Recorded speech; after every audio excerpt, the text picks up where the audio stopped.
mais, muito boa tarde.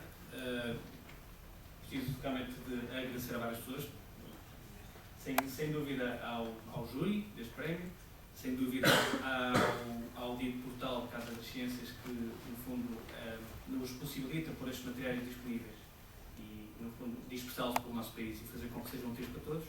E o meu agradecimento extremamente pessoal à minha orientadora de mestrado, e obviamente foi graças a ela que houve muito da validação científica deste material. Bom, este material está feito de modo a que se possa, acima de tudo, usar na aula como um todo ou apenas parte. Ou seja, ele tem uma estrutura modular, exatamente para que seja fácil usar apenas parte dele, mas está pensado como um todo e de modo a que possa ser explorado ao longo de várias aulas com todos esses alunos. Ele é efetivamente constituído por 6 laboratórios virtuais que versam sobre técnicas diferentes da biotecnologia. Em cima, a eletroforese, as enzimas de restrição, a técnica PCR, que são muitas destas técnicas que são muito usadas a nível de biotecnologia. Uma técnica que já não é tão usada assim, mas que ainda é muito importante, que é o solder blotting. Outra que tem várias utilizações, que são os microarrays ou chips de DNA.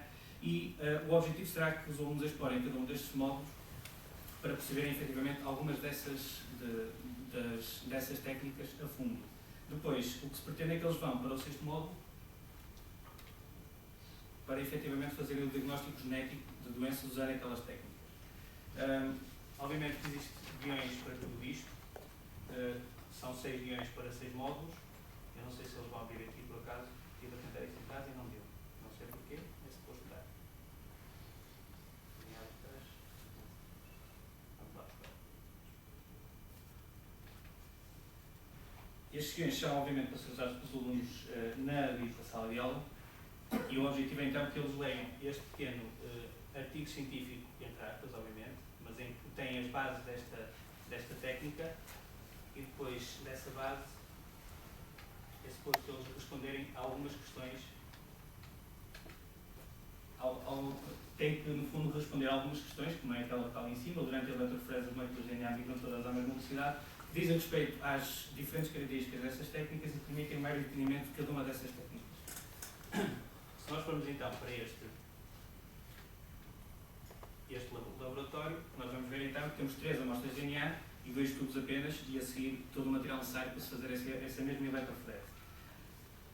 Se a nossa questão era se 2 moléculas de DNA de pesos diferentes migram à mesma velocidade, vamos ter que fazer variar então, vamos aqui colocar uma molécula com um dito peso e aqui uma molécula com outro peso. E a seguir vamos então fazer a eletroforese. Vamos carregar os poços,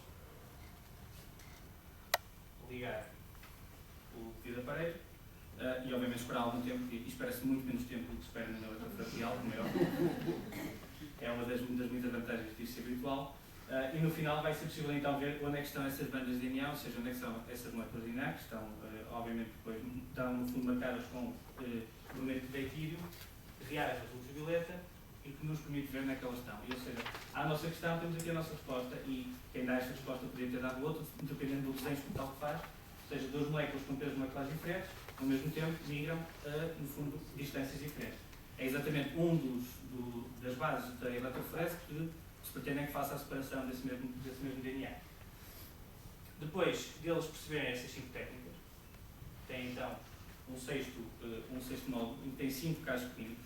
Isto porque o objetivo é que os alunos estejam agrupados em grupos 5, passa essa redundância, em que de início cada grupo vai estar especialista numa única técnica e depois os grupos remisturam-se de modo a que nos 5 grupos subsequentes haja um elemento de cada um dos outros grupos, para que cada um seja detentor de um novo conhecimento perante os outros. E depois eles têm então que ver estes casos clínicos, têm dita história, algumas informações sobre essa doença e depois têm que, neste laboratório virtual, têm aqui, por exemplo, este prémio que vai fazer no fundo, uma reação de PCR, tem aqui as amostras dos diferentes intervenientes desta história e o objetivo será então que se siga até dar os ditos resultados. E quando der os resultados, cada aluno vai dar o seu input com aquilo que já sabe sobre essas diferentes técnicas e vão conseguir chegar ao diagnóstico dessa doença. No final desse diagnóstico, vão obviamente ter que basicamente tomar algumas decisões do ponto de vista ético. Porquê? Porque muitas destas questões dizem respeito a fetos e diagnóstico genético de fetos e ter que decidir se vai ou não interromper essa gravidez. Diz respeito a questões éticas levantadas por testes genéticos a crianças muito jovens, diz respeito a uma série de outras características, ou seja, já se levantam aqui questões de índole ética. Isto ainda iria demorar, não vale a pena.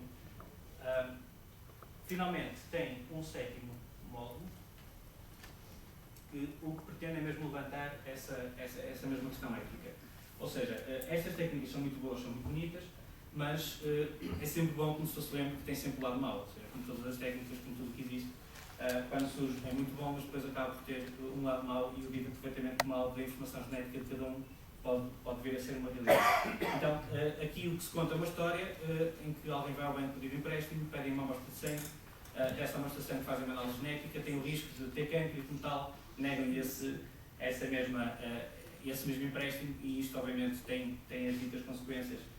Eles têm que discutir sobre isto, têm que, no fundo, questionar estas situações e ficar mais alertas e não tão espantados com estas técnicas que são realmente maravilhosas.